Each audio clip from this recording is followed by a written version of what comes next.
السلام علیکم ورحمۃ اللہ وبرکاتہ۔ معزز سامعین، 8 نومبر کی رات جیسے ہی اعلان ہوا کہ 1000 اور 500 کا نوٹ بند کر دیا جاتا ہے، لوگ عجیب دیوانگی کی حالت میں نظر آئے۔ کوئی ان نوٹوں کا ہار بنا رہا ہے، کوئی جانوروں کو کھلا رہا ہے، کوئی ردی کے ٹوکرے میں ڈال رہا ہے۔ ہم کو اس طرح کی اوچھی حرکتیں نہیں کرنا تھی، ہم کو سوچنا تھا کہ آخر اس کا مقصد کیا ہے، اس کے سنگین اور برے نتائج کیا ہیں۔ در حقیقت اس کے بہت ہی سنگین نتائج آنے والے ہیں۔ اس کی انتہا میں تو ہم بعد میں پہنچیں گے، پہلے سمجھیں کہ یہ ان نوٹوں کی حقیقت کیا ہے۔ دراصل اصل دولت سونا اور چاندی ہے۔ اسلام نے بھی اسی کو ایکسیپٹ کیا ہے اور آج بھی زکوٰۃ کا نصاب اور نظام اسی سے چلتا۔ یہودیوں نے سب سے پہلے کوشش یہ کی کہ اس سونے کو اپنے پاس رکھ لیا جائے، اور انہوں نے اس کو اپنے پاس رکھ لیا۔ سارے مال کو، ساری دولت کو اپنے پاس جمع کر لیا اور لوگوں کو کاغذ کے چند ٹکڑے چھاپ کر کے پکڑا دیے اور انہیں یہ سمجھا دیے کہ یہ دولت ہے۔ اب عوام کا نام، عوام تو جانوروں کی طرح بیچارے ہیں ہی ہیں کہ جدھر چاہو ادھر ہانک دو۔ یہ اسی کو جمع کرنے لگے اور سمجھنے لگے میرے پاس دولت ہے، میرے پاس مال ہے، اور مال کہیں اور تھا۔ تو سب سے پہلے تو انہوں نے یہ کیا۔ اس کے بعد انہوں نے جب سعودی سے آئل کی ڈیل کی تو یہ کہا کہ صاحب ہم آپ کو ڈالر دیں گے اور آپ مجھے اس کے بدلے کا تیل دیں گے، اور اس کے بدلے میں آپ کے یہاں خانہ جنگی نہیں ہوگی، آپ محفوظ رہیں گے۔ انہوں نے اس کو قبول کر لیا۔ چنانچہ آج بھی کروڈ آئل کا بیرل کی جو قیمت طے ہوتی ہے وہ ڈالر میں طے ہوتی ہے، اور وہ ان کو اس قیمتی آئل کے بدلے میں کاغذ کے چند ٹکڑے پکڑا دیتے ہیں۔ اور جب کبھی کسی نے اس کے خلاف آواز اٹھائی، جیسے شاہ فیصل نے کہا کہ ہم آئل کو سونے کے بدلے بیچیں گے، چنانچہ ان کو مروا دیا گیا۔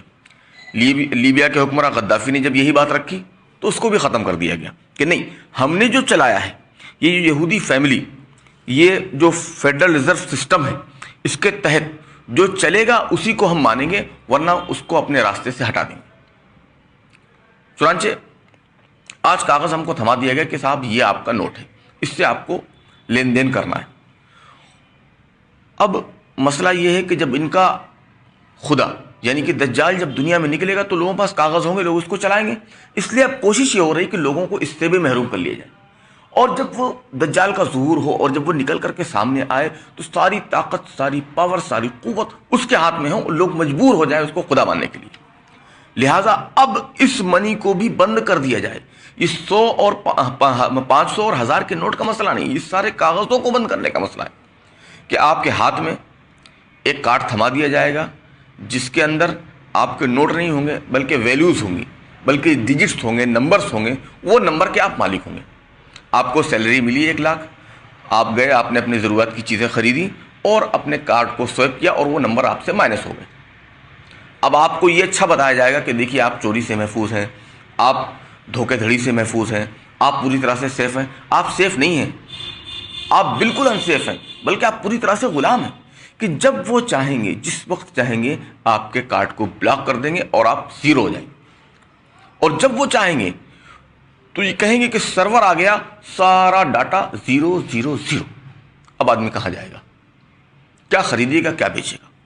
تو یہ حالات اور بھی برے ہونے والے ہیں، چونکہ دجال کی آمد کا وقت نزدیک ہے۔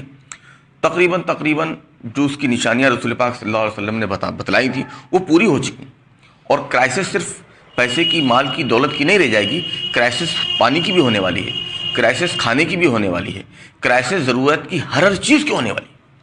رسول پاک صلی اللہ علیہ وسلم نے فرمایا، جس کا مفہوم ہے کہ ہر نبی نے اپنی امت کو دجال کے فتنے سے ڈرایا، میں بھی تم کو اس کے فتنے سے ڈراتا ہوں، اور جب سے دنیا بنی ہے قیامت تک کا سب سے بڑا فتنہ یہ دجال ہے۔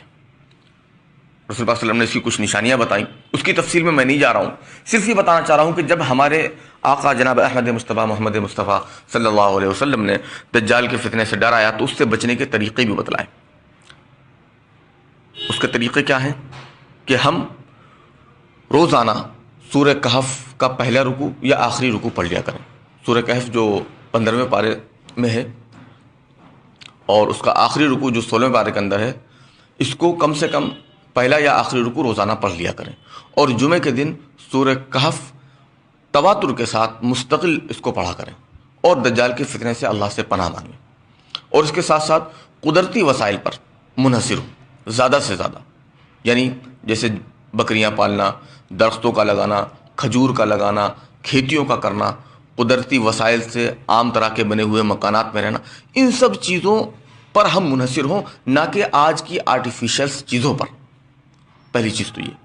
دوسری یہ کہ ہم اپنے ایسیٹس کو، اپنی دولت کو سونا کی شکل میں رکھیں.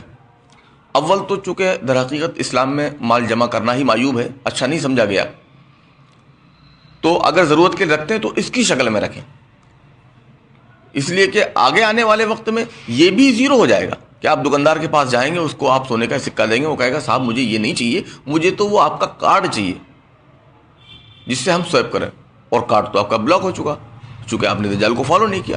اس لیے حالات اور بھی خراب ہونے والے ہیں. اللہ سے دعا کریں، اللہ سے مدد طلب کریں، اعمال صالحہ کی، اعمال خیر کی فکر کریں، اور یہ اسیٹس نہ جمع کر کے آخرت کے جو اسیٹس ہیں، آخرت کی جو دولت ہے، عبادات، ریاضات، ذکر و اذکار، تلاوت، اللہ کے راستے میں خرچ، ان سب کی طرف توجہ دیں. ان کو ہاتھ کھول کر کے خرچ کریں. وہ وقت دور نہیں کہ ایک وقت وہ بھی آ جائے گا کہ جب یہ کارڈ، سونا سب زیرو ہو جائے گا اور صرف آپ کے اعمال آپ کے کام آئیں گے. لہٰذا اعمال کی طرف توجہ دیں، اور ان حالات میں بالکل پریشان نہ ہو، بالکل کبیرہ خطر نہ ہو، اس لیے کہ ہم اس رسول کے امتی ہیں کہ جس رسول پاک صلی اللہ علیہ وسلم نے زندگی کی ہر پریشانی کا ہم کو حل بتایا ہے. قرآن و حدیث سے، اپنے علماء سے رابطہ کریں اور اس کے حل کو تلاش کریں، اور اس کے حل کو اختیار کریں، اور اسی سے اپنی زندگی کو سادگی کے ساتھ گزاریں. اللہ رب العزت عمل کی توفیق نصیب فرمائے. آمین.